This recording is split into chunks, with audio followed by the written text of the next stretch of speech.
I mean, it would have to be one of the things I would need to go do a lot of research on. Sure, I may have heard the name, but it wasn't enough to implant the powerful impression of what he did, what he created, that he was the first man to graduate from the University of Mississippi. I mean, it was an incredible time in history. It really, really was. Yeah. And, you know, your understanding as growing up as a white girl, white woman in, you know, white America, I mean, in that piece, did you have any understanding of what white privilege was? Did you know and understand that you experienced that or what that was? To be quite honest, I really don't think I did at that point. It was one of those. I was raised in an environment, and you talked a little bit about this, but I was raised in an environment in which we didn't believe that privilege was a thing. You know, my father, whom I love dearly, and I'm still in a relationship with, he gave me permission to say everything that I said in the book, in which he does speak candidly about his experience or his beliefs around white privilege. But that was the environment in which I was raised. And so I was raised with a belief system that, you know, we didn't have a lot of money, that life hadn't been handed to us on a golden platter. And so how then could privilege even be a thing? So when it came to just the entire idea of white privilege, no, I had no clue. And really, again, like I said, even though there were rumblings, because I think there's rumblings in every single one of our stories. And there were so many rumblings throughout my 20s of beginning to notice and appreciate and celebrate diversity in the world around me. But as far as taking that to another level and saying, okay, and also I've benefited from and contributed to a world that benefits people who look like me, that I didn't understand or have any knowledge or grasp of. Sure.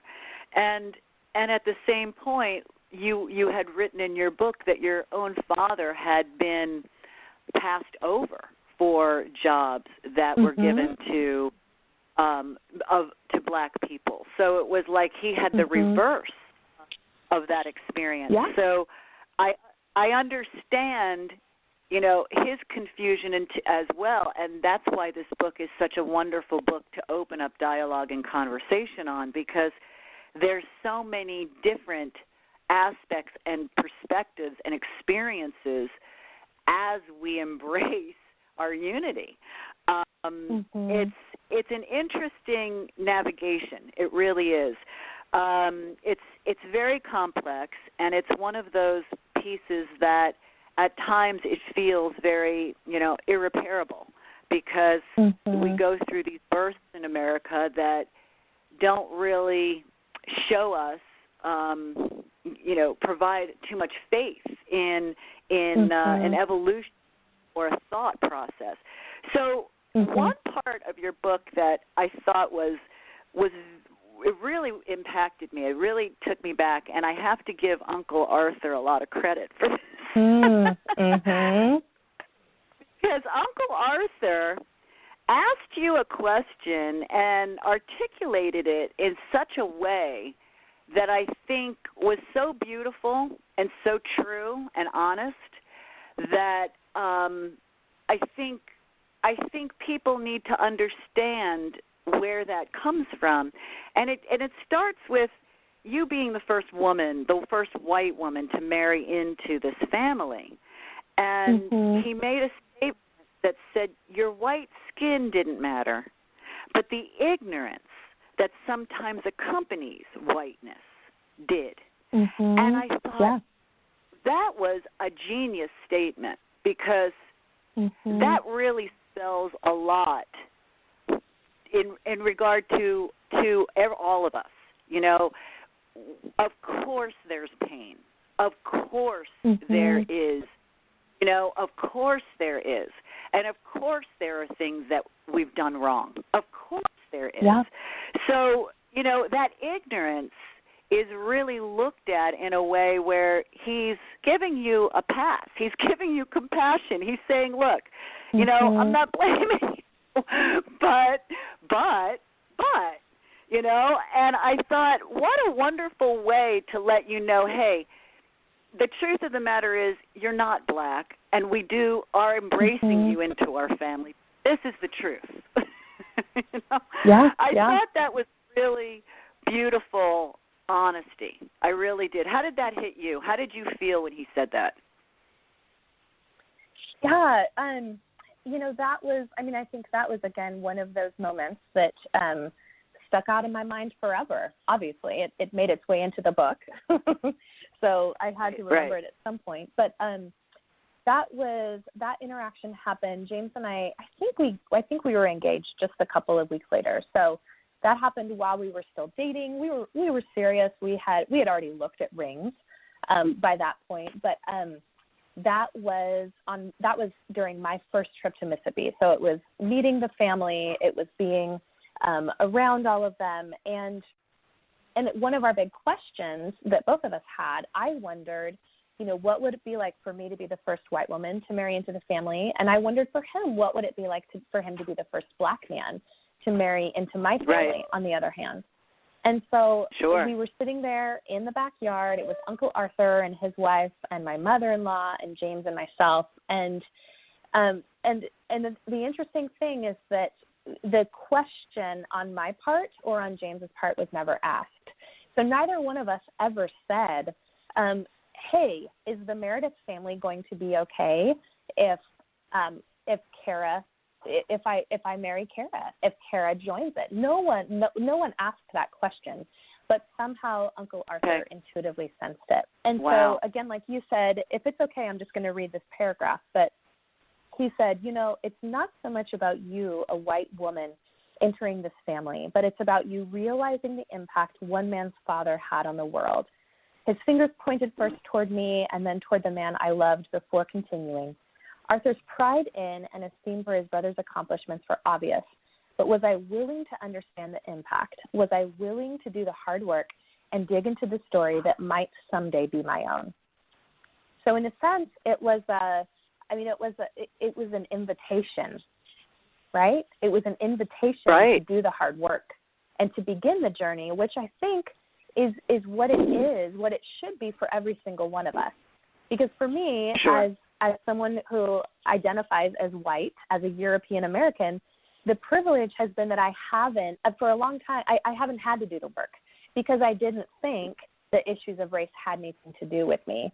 And yet, it doesn't matter whether you marry someone who has a different color skin than you. It doesn't matter if you have children, whether your children identify as white or as children of color.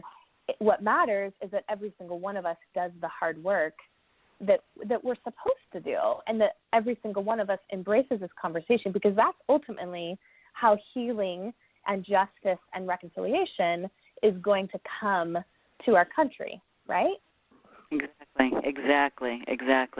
And you took this on, you know, when you took, and I loved, it says so much about you as your soul, your beautiful soul, but you wrote about, and I think that this is, you know, this should be taught like before people get married. But you wrote about how when you were thinking about the pains and the hurt and the abuses that your husband experienced, you had to feel it.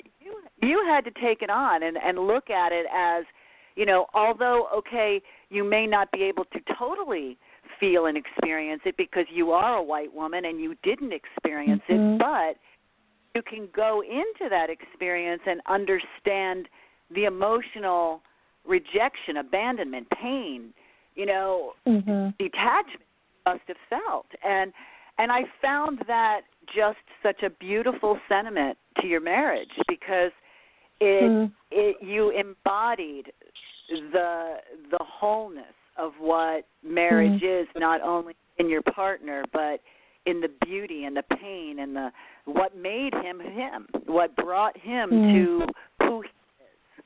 And, you know, that gives you just such an incredible light to shine upon this subject and for others to absorb it and receive it, because you're coming from that place of looking at the whole picture and without judgment, but you're looking at how we all are changing or should be changing or are evolving. And let's talk a little bit about, your father-in-law has so much wisdom spread throughout this book. And, of course, a wise soul without saying, definitely a man who has made a mark on this world. And your father-in-law tells you a simple question, and it asks, who in America enjoys the rights of a full citizenship? How does that question inform your approach to raising your mixed-race sons and to racial justice in general? Absolutely. Well, there's several scenes, obviously, with my father-in-law. I mean, there's several scenes with lots of different people. But, if James is my James, they're both named James, but if my James is a co-star, our children would soon then be after, at least in the latter half of the book. But then both of our fathers have several scenes with them as well. And so I think the scene you're speaking of took place when I was on a trip to Mississippi by myself. Is that the one you're speaking of? When he was, when your father-in-law actually asked the question outward, and he even wrote to the president after he graduated from high school, and he says, "Am I a citizen? Yeah. Am I?" And who in America enjoys the rights of a full citizenship? And how does that question, like, how do you inform, raising your sons with that in regard to understanding, their place and how where they are? Yeah. No, thanks for the clarification. Yeah.